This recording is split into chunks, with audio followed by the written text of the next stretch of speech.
everybody. Hi, guys. Well, from beautiful Salt Lake City, Utah, It's Thank God I'm Atheist. the podcast. I'm Frank Feldman. And I'm Dan Beecher. And coming up today, we're gonna be talking about what atheists really want. What do we really want, Dan? What are we after? Yeah. Just what on the God's green earth are we after? It might surprise you, dear listener.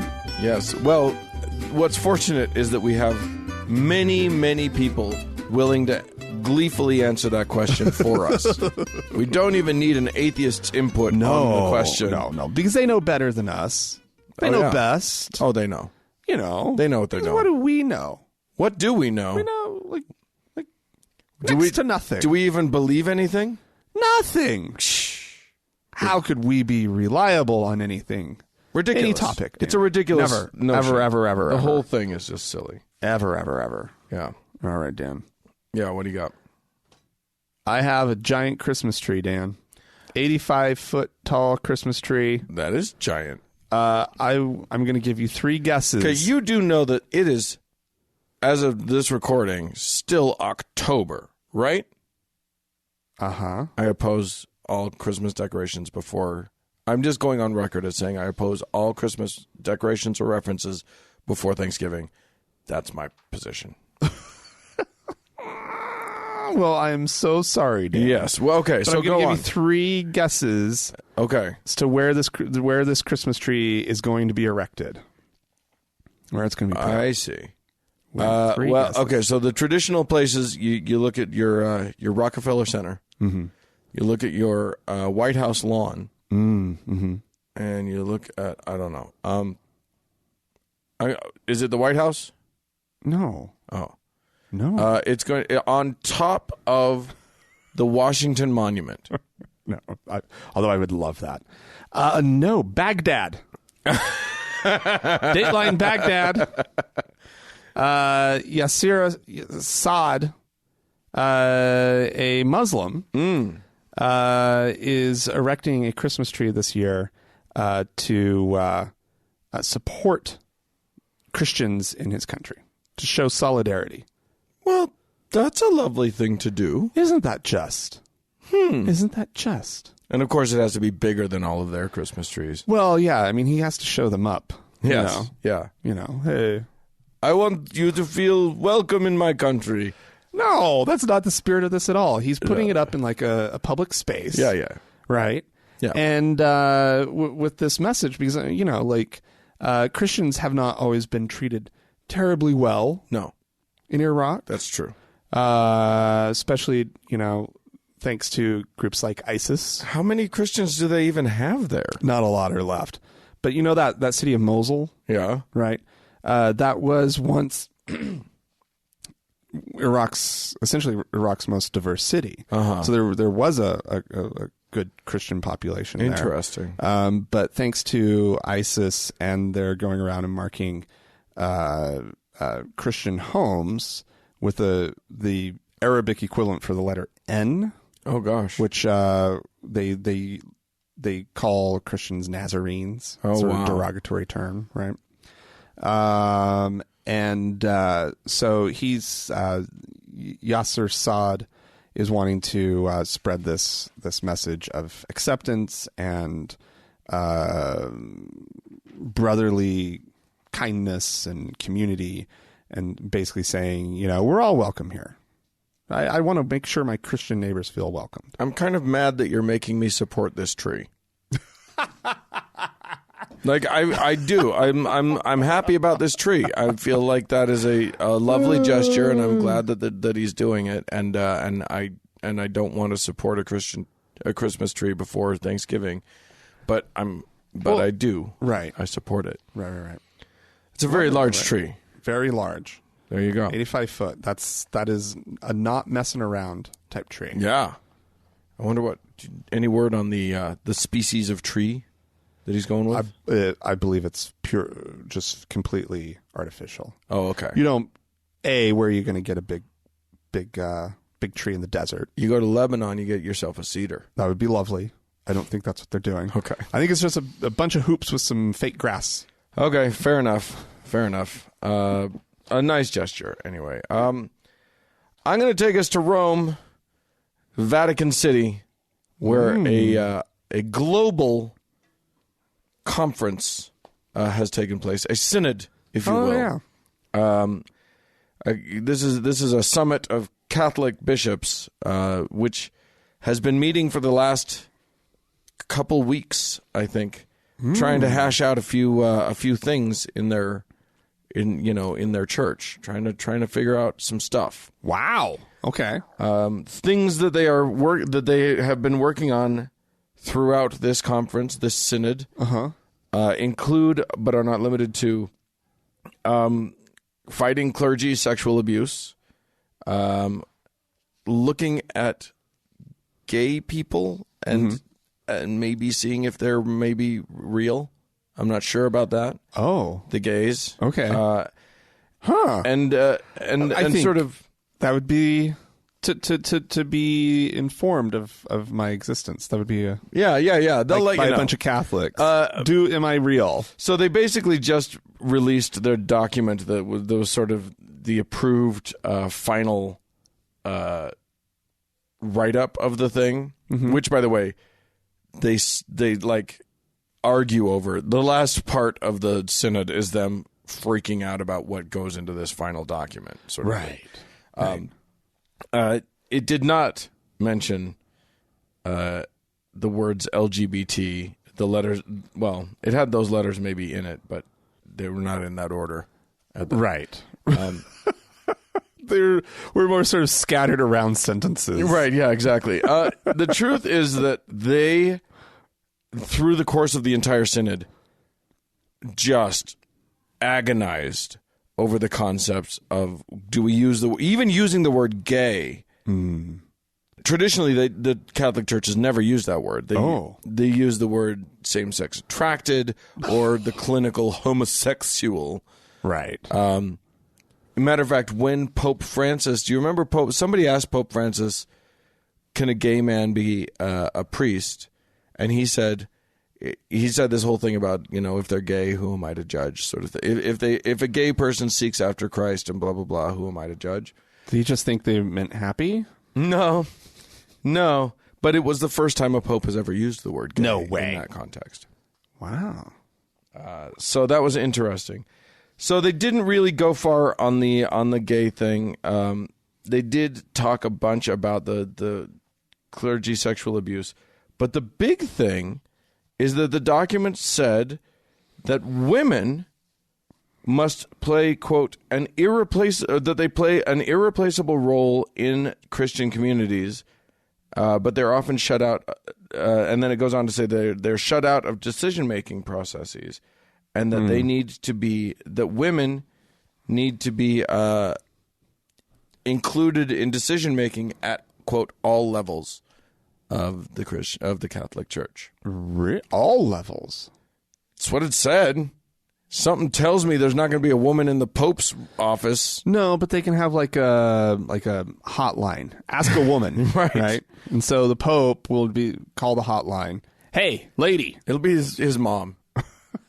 She's probably not alive now, but he'll just call some nonna in Italy.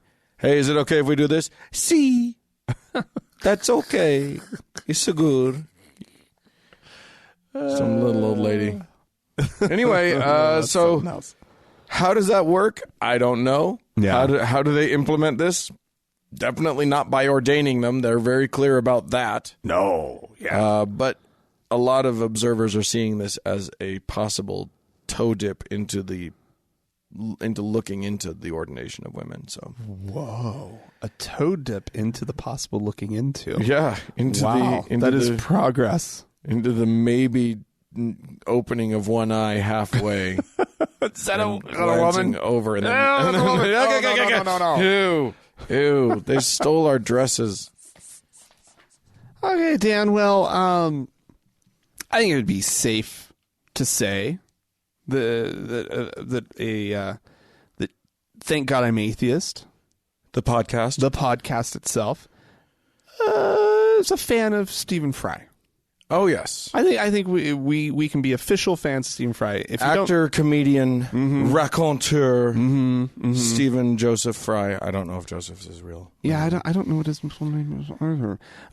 However, very lovable British actor. Yeah. Also a big time atheist. If you're not terribly familiar with Stephen Fry, you may remember a couple years ago seeing him on an Irish. Oh yeah, he gave an interview TV show. Yeah, where he raised some hackles. Yeah, well, he basically called God out for all his atrocities. Yeah. And why would he believe in such a God? Yeah. Right? Exactly. Well, he has received the honor of the Richard Dawkins Award. Oh.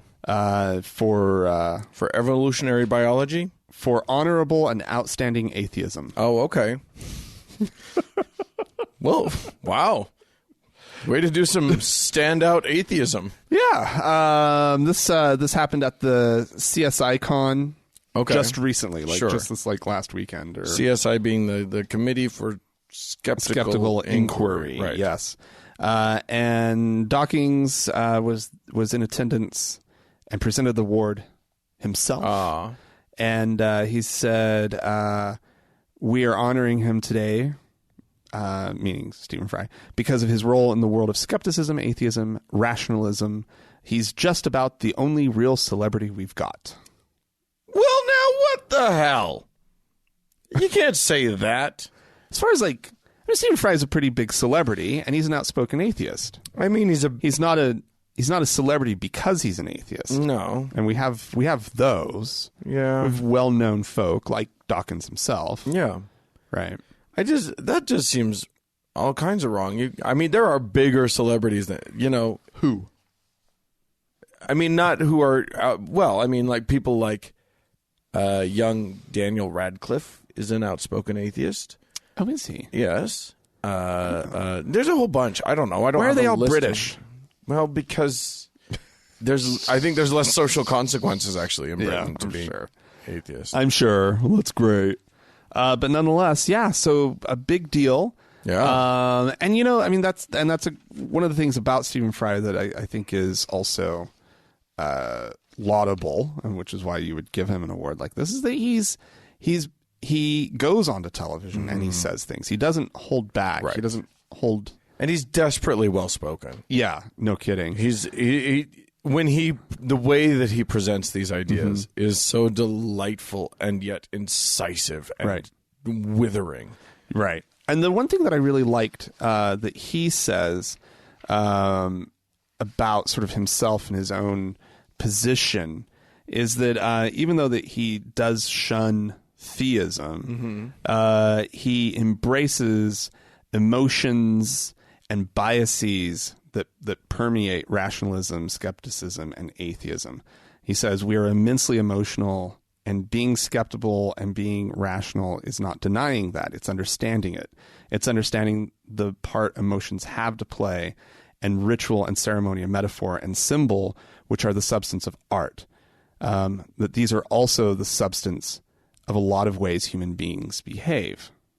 And I think that's really nice, right? Yes. And I think it's really good to give an award like this to an artist, to somebody who's connected to the humanities, because let's face it, skeptics, atheists, we can be a kind of a, sadly, kind of a brutal bunch. Well, yeah, and there's also this whole this concept, this idea that it's the scientists, it's just it's the STEM people, it's the engineers and whatever, and it's a lot of the people who are out there in front of cameras talking are artists. So it's good to have that viewpoint, sort of just out there and open and delightful. He does it delightfully. Yeah, that's the thing. And he emphasized the importance of atheists embracing sort of a graceful demeanor, right? He quoted Oscar Wilde, the ability to play gracefully with ideas. I think it's very important from the skeptical rationalist secularist atheist movement that we remember to be graceful. I like that. Yeah. Although I don't think that was the quote from Oscar Wilde. No, it wasn't. The word grace tends to throw one into reveries of Christianity, but that's not how he's using it, and I love that what he. And we haven't talked about this in a really long time. It's using those words that can be useful. Right. And just because there is another definition of grace that has something to do with Jeebus. Yeah. Yeah. Doesn't mean that it doesn't also just, mean what it means. Yeah. So. Yeah. All right. Well, that's lovely. And he's great. And if you haven't, I think a bit of Fry and Laurie is on Netflix now. And if you haven't seen that, it's dopey, nerdy fun from the 80s and 90s. So that's a fun thing to see.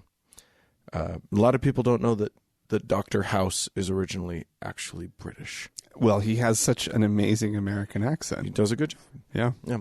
I'm going to take us to Iceland, where there is a national church in Iceland. It is the national, the Evangelical Lutheran Church of Iceland. Does anybody go?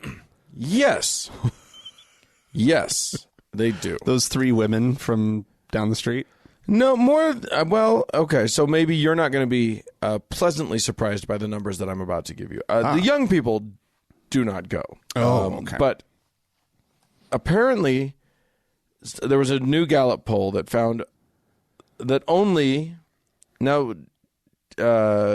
see, 2 decades ago, so 20 years ago, 60% of people in the country had a strong or complete trust in the church. That is now down to 33%. Wow. And it is a state church? Yep. Whoa. Yeah. It's not for long. And nearly 40% of people have little to no trust. Yeah, okay. So, wow. Now, you may recall that not long ago, there was a poll where literally of people under 25, 0.0% of them accepted the idea that God created the universe. Right. Amazing. So amazing. That's Iceland's church belief is on a steady slide down to nothing. I don't know if you've seen the big central church that's in Reykjavik. Have you ever seen the pictures of it? It's actually a lovely building. I've been to it. It's lovely on the outside. Don't go in. It looks horrible. It's so stupid on the inside, but it's quite the monolith from the outside. It's beautiful, but it may soon just be a relic that's symbolic, but turned into a coffee shop. But exactly. Go and buy some clothes there or something. Church mall. Yeah. All right. Well, I've got a little story from Iowa, Dan. Okay. Of a brave man who walked into an Orange City Public Library. I would assume actually it's the Orange City Public Library. I looked up Orange City. It's a population of about 6,000 people. Okay. And it is the county seat of the most conservative county in Iowa. Okay. So fairly conservative. Yes. I would assume. Paul Dorr is the man's name. He, about an hour before the OC, Orange City, OC Pride kicked off. Okay. There's OC Pride. Good for them. Town of 6,000 people. That would be a gay pride. Yes. It's the second annual one of these. God bless him. About an hour before the event, he started a live Facebook video streaming thing, right? And he stood outside of the Prairie Winds Event Center and lit 4 LGBTQ-themed books on fire that he had just checked out from the library. He burned library books? Yes. He checked them out, and he burned them. There have been people fighting against the library for even having LGBTQ books. Oh, my God. And earlier this year, a group petitioned the library to maybe move all the LGBTQ themed books into one area, or to mark them or something, right? Can you just put them in the bathroom? We know I heard they like bathrooms. They're disgusting people. So put them where they're going to be anyway. No. So this group of concerned citizens petitioned the library earlier this year, and the library responded by actually reorganizing how the library was laid out. It had been by author's last name. Uh-huh. And so they adopted a very common way of organizing a library by subject. Okay. Which is totally acceptable. And then the author's last name within the subject. I would assume so. One assumes. Yeah. And so wait, the entirety of their library was just alphabetical by author's last name? It's a small town library, Dan.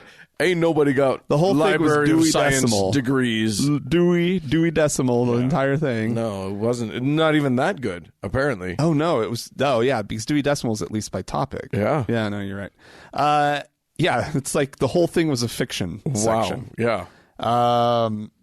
No, yeah, so they did that, and that seems like, they actually are more in line with how libraries organize themselves. Right. And they were able to meet the sort of the concerns of a specific part of their community. Sure. And they did it through legitimate means. Well, the good folk running the library have gotten together, and they're trying to decide if they're going to press charges and what they're going to do. Yeah, with because Mr. this is Dorr. not how book burning works. You don't burn someone else's books.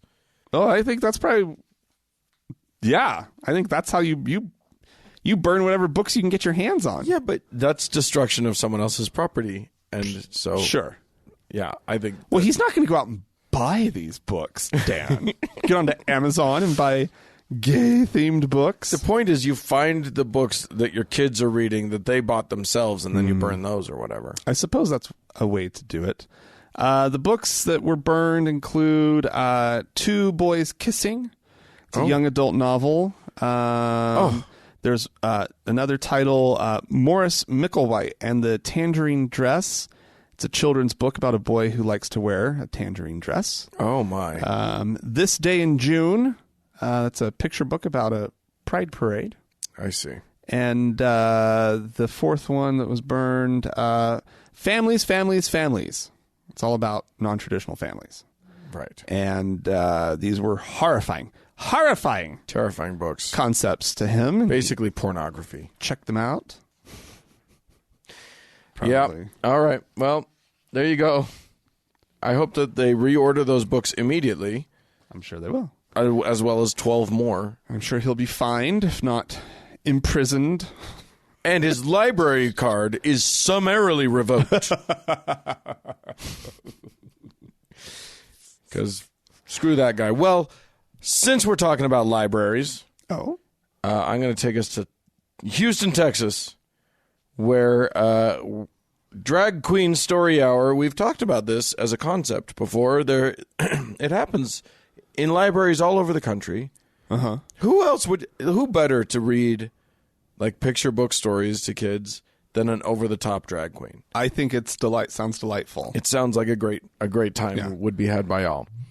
So, typically, drag queen is pretty animated. Yeah. It's like they probably got children book delivery down perfectly. They got some drama in them. We'll just say that. There's some drama there. These ladies have been doing it in Texas, and some folks they're getting their noses crinkled. Oh, no. About the whole thing. Oh, no. So much so that especially one fella, one Christopher Sevier, filed a lawsuit. Okay.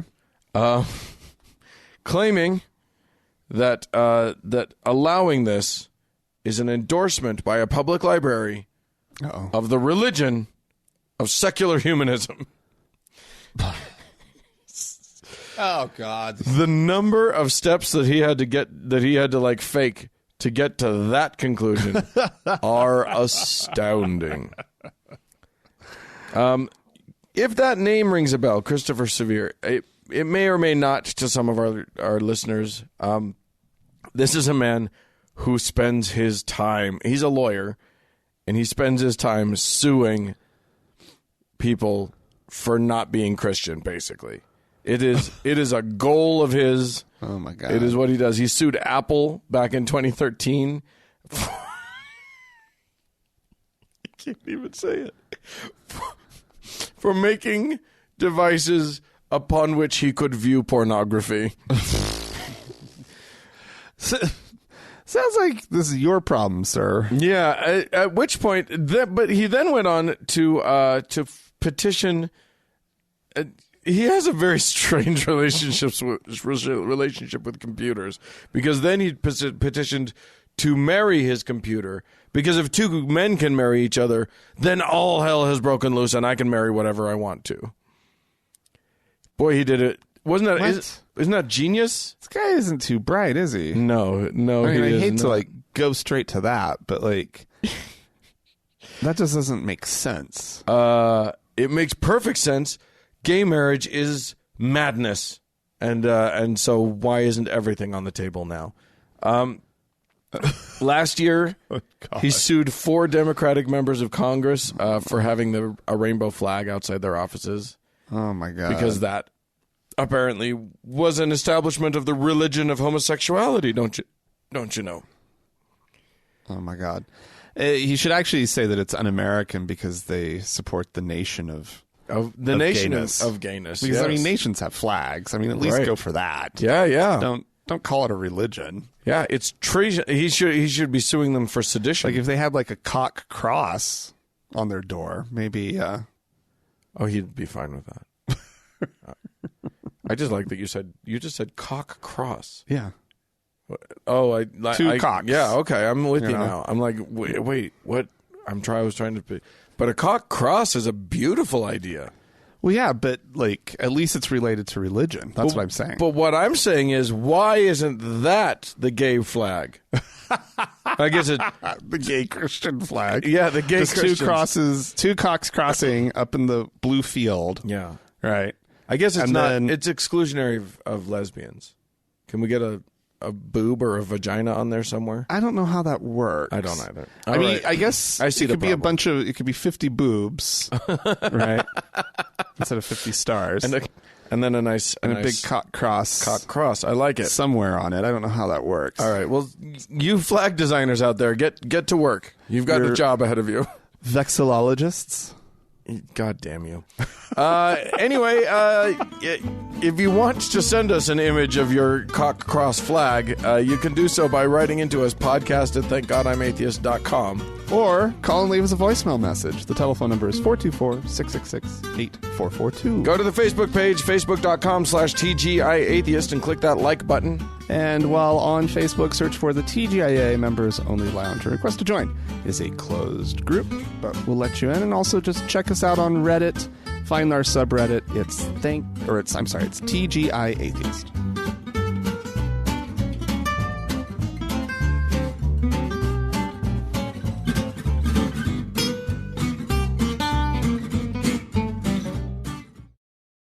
Hey, Dan.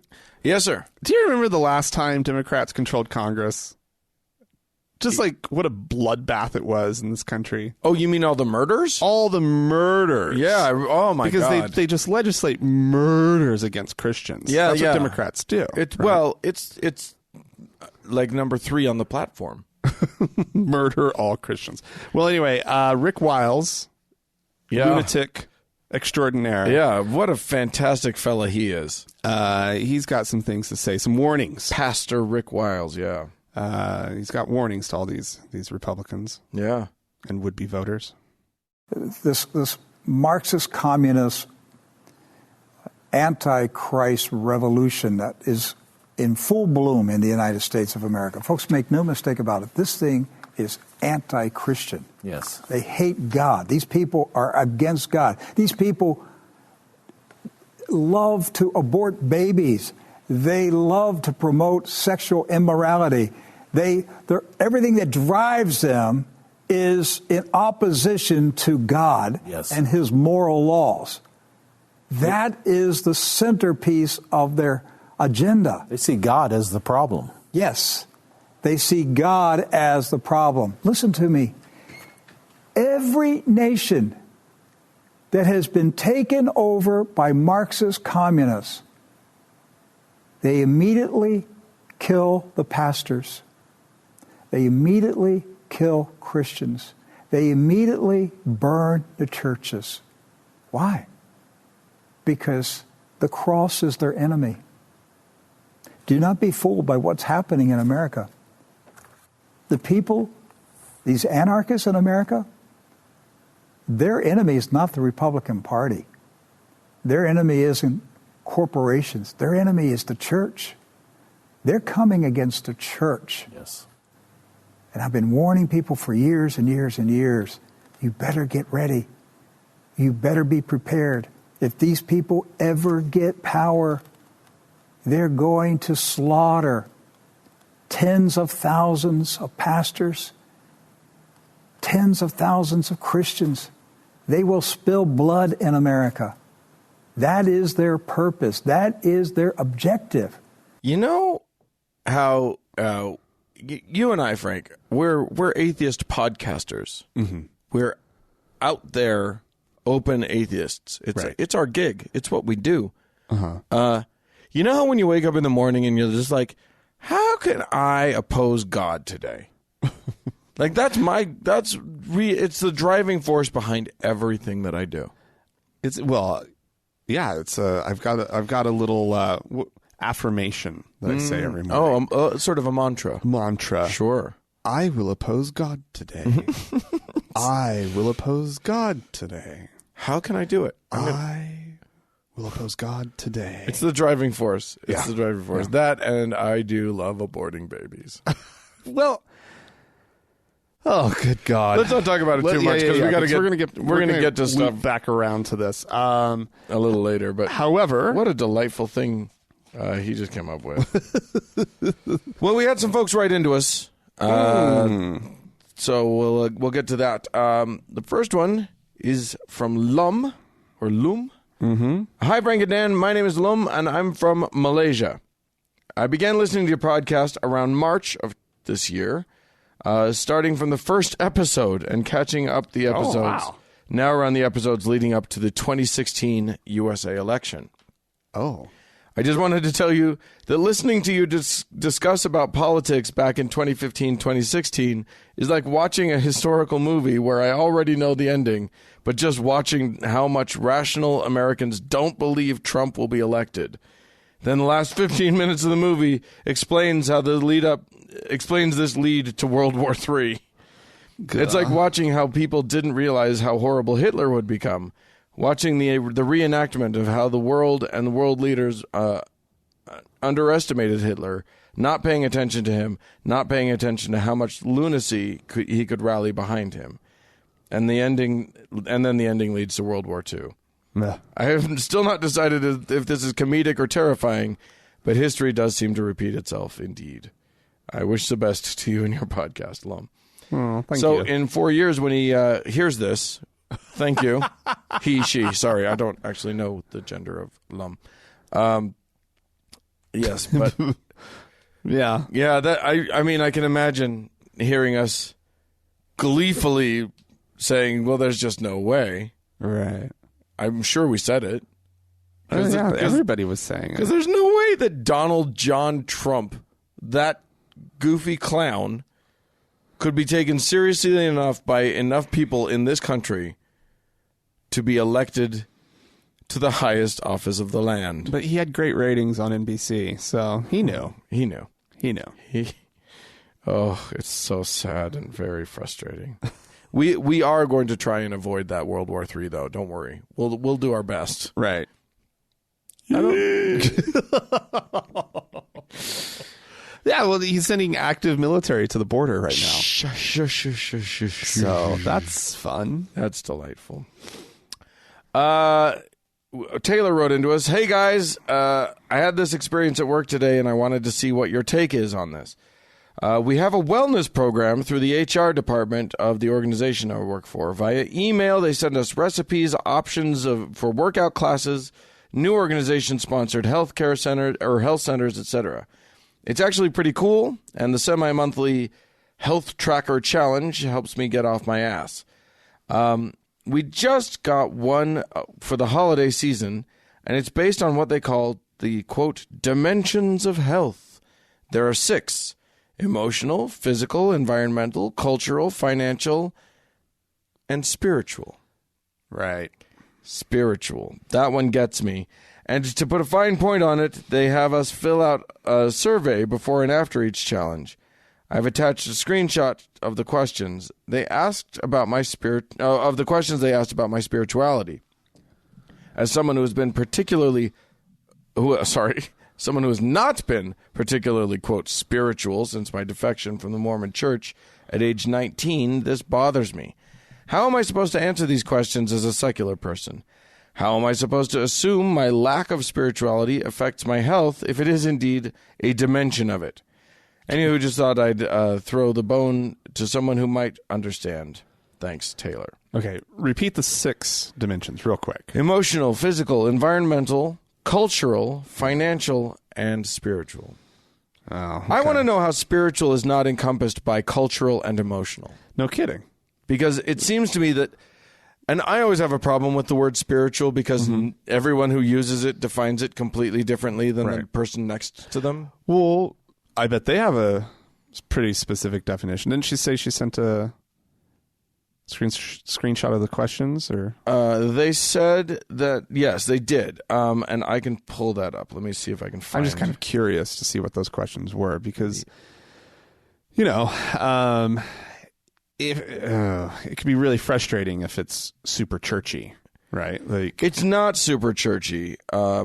So here are some of the questions. I got to pull this closer to me because I got to be able to read it. I appreciate, please. So this says, please rate each statement related to your spiritual wellness listed below. I appreciate the individual uniqueness, diversity, and need for connection among all people. Okay. I have an appreciation for the depth of life, death, and universal human connection or consciousness. But that's getting pretty wooey. I recognize there are many spiritual paths and that every spiritual tradition recognizes and teaches basic principles or laws of wise and conscious human conduct. Bullshit! Yeah. I mean, it's nice. I mean, first of all, this is trying to sort of enforce a non-bigotry that I think they can't really enforce. Right. But I kind of like it in the sense of like they're trying to make religious bigots maybe be less religiously bigoted.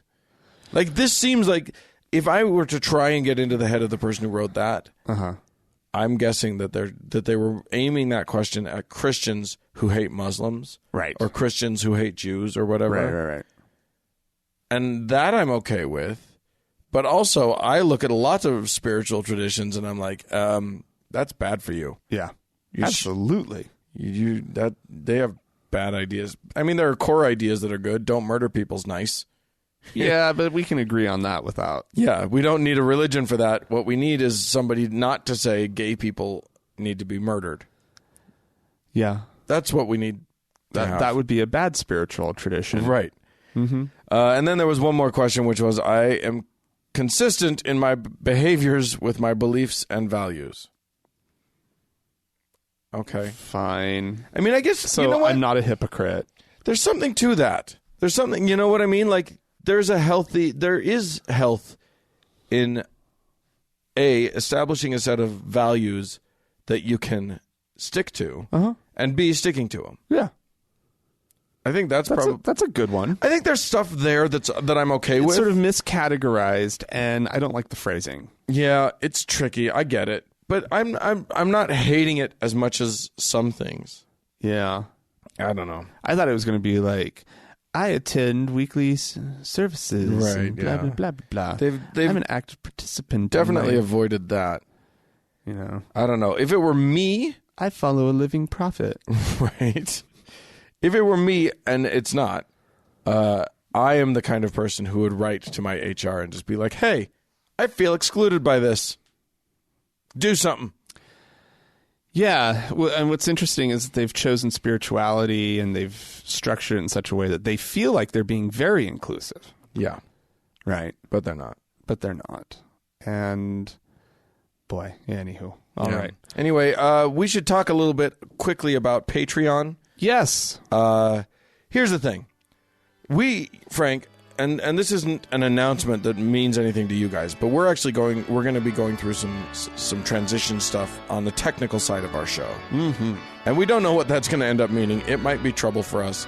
Anyway, all of this is to say that this show doesn't just happen. We don't just sort of make it. It's not magical. We put in work for this show. Yeah. And if you appreciate the show and you appreciate the work we put in, please support us. We would really appreciate your support. Mm-hmm. So the way you do that is you go to thankgodimatheist.com, you click on the Patreon button, and it just sends you to a link, and you can just become a donor. You can donate at whatever level you feel comfortable in, and we're there for you. We want to help you. There's some, if you donate at a higher level, you get some nice gifts and whatever. And so, yes, we would really appreciate your support, as we do of our Lord and Savior, our top donor, our most important VIP, Jenny! There she is, in all of her glory. How we love her. Amen. A to the man.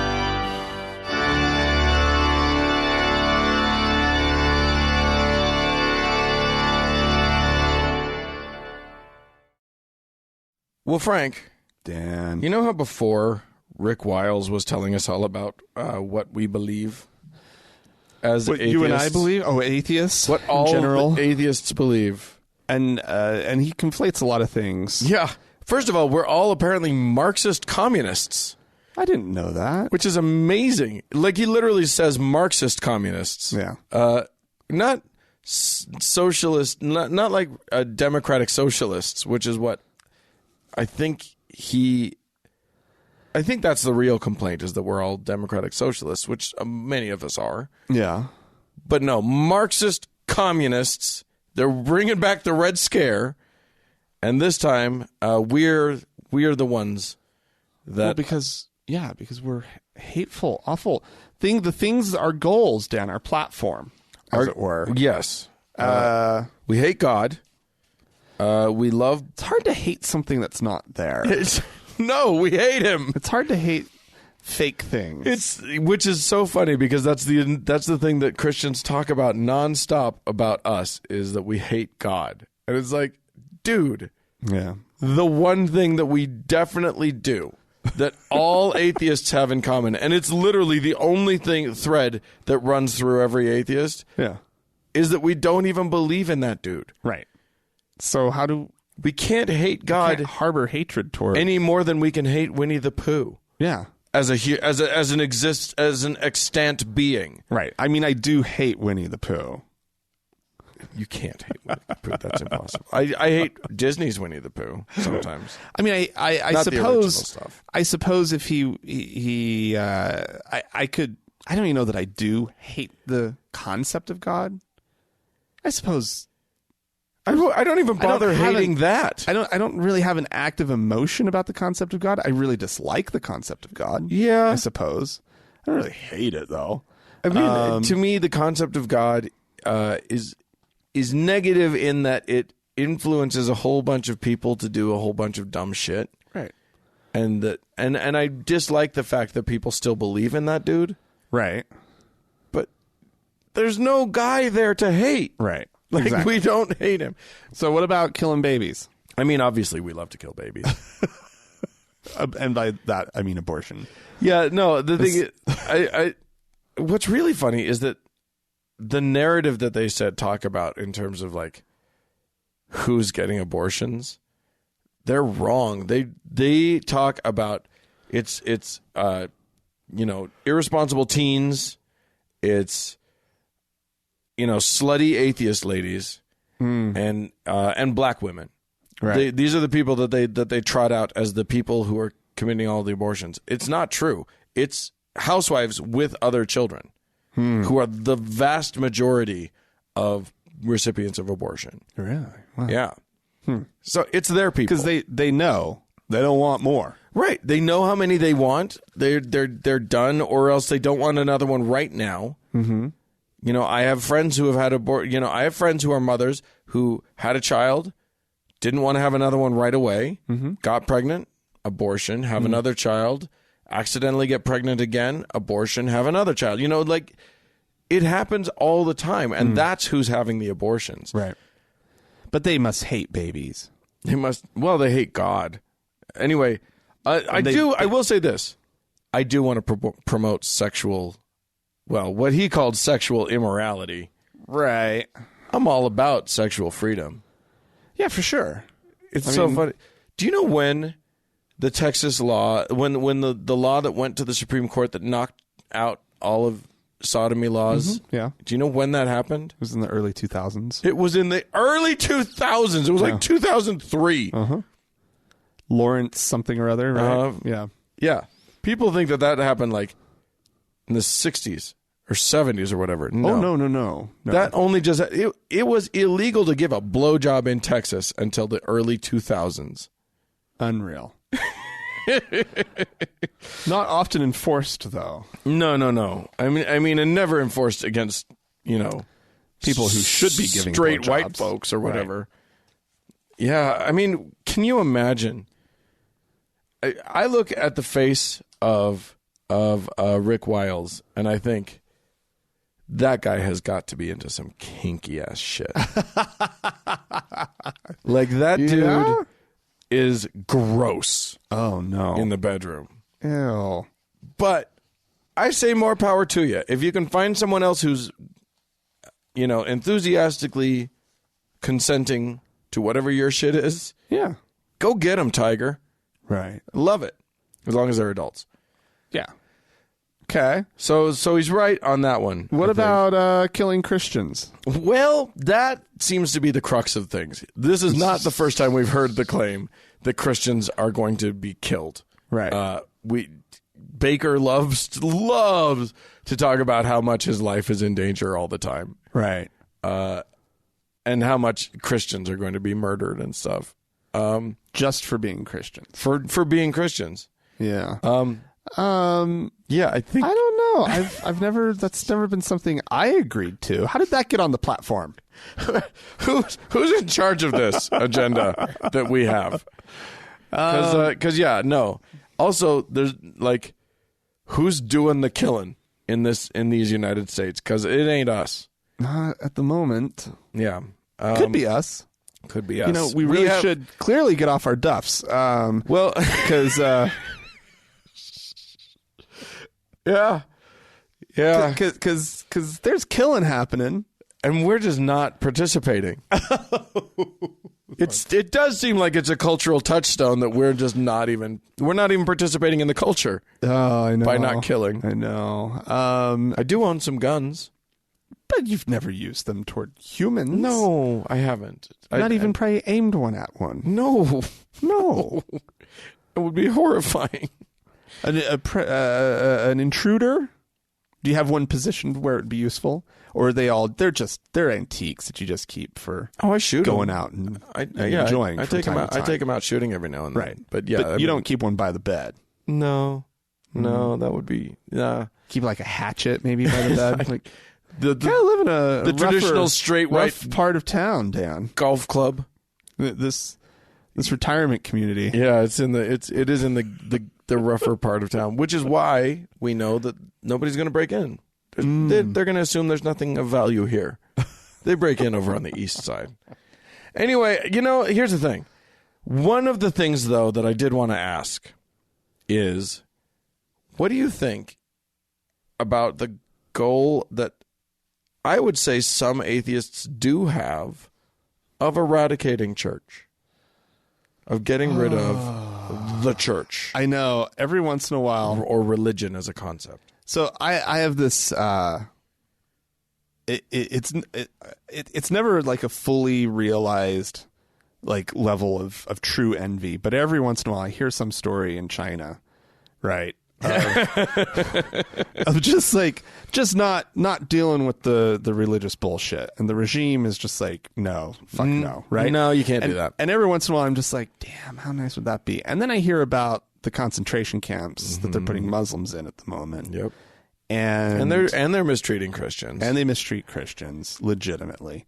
And I go, no, that's not the right way of handling it. It's no, you can't just outlaw it. You can't just persecute the people who won't give up their beliefs. No, like it's disgusting and it's evil. And I'm really upset at China right now because, boy, if they could just pull off the whole atheist nation thing without being dicks, I would applaud them. But here's the thing. They're having to be dicks about it. Right. Because you can't enforce it. Right. That's the thing, is that I think if there's one thing, look, there's plenty of shit about the United States of America and our founding documents that I disagree with, that I think are not working and need to be fixed. Right. But one of the things that I do believe in is freedom of conscience and freedom of belief. Like, you need to be able and allowed to believe as you see fit. Absolutely. Religiously speaking. Right. So the mechanism whereby we relieve ourselves of the dangers and the things that are genuine problems with the church, with theological belief, cannot be enforced by government. It's just never going to work because you're going to end up with horrible things. You're going to end up doing bad things to good people. Right. So what we need to do is, so the only real mechanism that could be useful for this is getting rid of people, getting rid of their the religion by social pressures, which is to say, show that science is important and that science is real, and enforce that culturally. Right. And then when religious belief becomes problematic and becomes dickish and becomes is awful, right, we socially shun that. Right. And that's the way we need to do it. And we but the other thing is we need to welcome people out of religion. We need to make non-religion a welcoming thing. Oh, yeah. A happy place to be. Right. Which I think that's one of the things that maybe we as a group of atheists need to work on. We need to work on a safe landing for those who want to leave. Ugh. Yeah. So I don't know what that looks like. I'm not sure that I do either.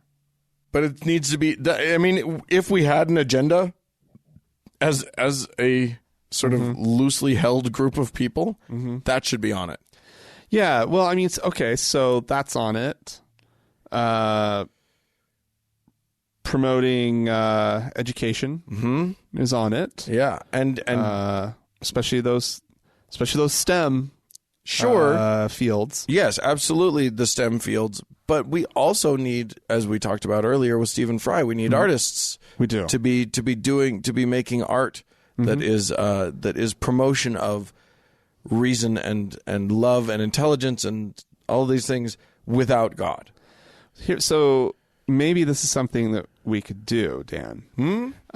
So there's the little park that we talked about last episode. Yes. Why not just have like a big brain art piece in the same park that celebrates reason and logic? I'm proposing it. I'm going to go to the city council and propose a brain sculpture. Brains. And the kids can climb on it. That'd be fun. Big giant brain. Everybody'd love a good big brain. Yeah. Check out the big brain on Brad. Everybody likes to think they're a smarty. Yeah, People and like that's brains. Well, no, I mean that's the other thing is that the whole everybody likes to think they're a smarty thing. We need to promote that as being a virtue again, because in this country especially, but in other countries also, being smart has become snooty, has become equated with being an elite. And an elite is bad somehow. You know, if you're college educated, then you've just gone against God. Well, I mean, they have recognized that educated folk tend not to participate as much at church. Yeah. So, Yeah. in fact, maybe just don't go at all. So, Yeah. of course they hate education. Yeah. Anyway, I think that social mechanisms and cultural mechanisms are the ways whereby we need to enact change in the world, and we need to be very careful and very strident about church-state separation. Absolutely. I think that's one of the most important things that we. But in that messaging, I think we could do a fuck ton better job of saying to the religious groups out there, the religious people, we don't want you to stop your religion. We're not trying to ruin your religion. Right. We're trying to protect it. Right. And we're trying to protect us, and we're trying to protect everybody. Right. The wall of separation between church and state is for your own protection, and we want you to be able to practice your religion as your conscience dictates. Yeah. And we do not get that message out very well. No. I mean, God bless them. I love the FFRF, but even their name is antagonistic. You know what I mean? Yeah. Like even the title of the organization, the Freedom from Religion Foundation, is an antagonizing one. And I feel It's antagonizing to them. It sounds great to me. Sure, but what I'm saying is that we need to get the word out that our efforts to separate church and state are not about eliminating Christianity, are not about an attack on religion. They're about a protection of all, and it protects them as well. And we need to work on that messaging, because it's really easy for a guy like Rick Wiles to convince his listeners that that's what we're after. Well, we need religious secularists. Yeah, in larger numbers. Because we do need that. Exist. We do need that. There are plenty of religious folk, and I think that the messaging has been really good at convincing people that secularism is in and of itself atheist, right, and therefore bad, right. And it's like, no, you mean political secularism? Political secularism, right, right. And it's like, no, not at all. In fact, it's that concept, like you were just saying, protects everyone. Because, you know, I think if you're sitting there and you're like, no, I want religion in the schools, I want religion at City Hall, I want religion here, I want religion there, you're always imagining that it's your own religion. Right. Yeah, exactly. But what happens when it's that one that you actually, oh shit, I didn't know it was going to be the Jehovah's Witnesses. When Wild Wild Country takes over and suddenly 10,000 people from some obscure religion just descend on your county, exactly, and start voting as a block. Yeah, you want separation of church and state for exactly those moments. Exactly. Yeah. So yeah, it's something that they don't think about, and it's messaging that we need to work on. Yeah. Anyway, there you go. For more information about what atheists believe, just let me refer you to the Christian Broadcasting Network, where they will, or gladly tell you. Rick Wiles' TrueNews.com. Yeah, they'll fill you right in. They'll tell you everything that you're supposed to be believing. So make sure that you believe that. If you want to tell us all about our beliefs, you can write into us, podcast@thankgodimatheist.com. Or call and leave us a voicemail message. The telephone number is 424-666-8442. That's right. Go to the Facebook page, facebook.com/TGIAtheist. Click that like button. And while on Facebook, search for the TGIA Members Only Lounge and request to join. It is a closed group, but that's what keeps the conversation civil. Yeah, also go to the Reddit, the subreddit, reddit.com/r/TGIAtheist. And speaking of our social media, thanks so much to Mackenzie for all of her work on the Facebook page, and thanks to Sarah, Danny, and Amy for their work moderating the Members Only Lounge. And a big thanks goes out to the Red Rock Hot Club and Gordon Johnston for the use of their music. Indeed. And thank all of y'all for tuning in. Bye-bye. Ciao.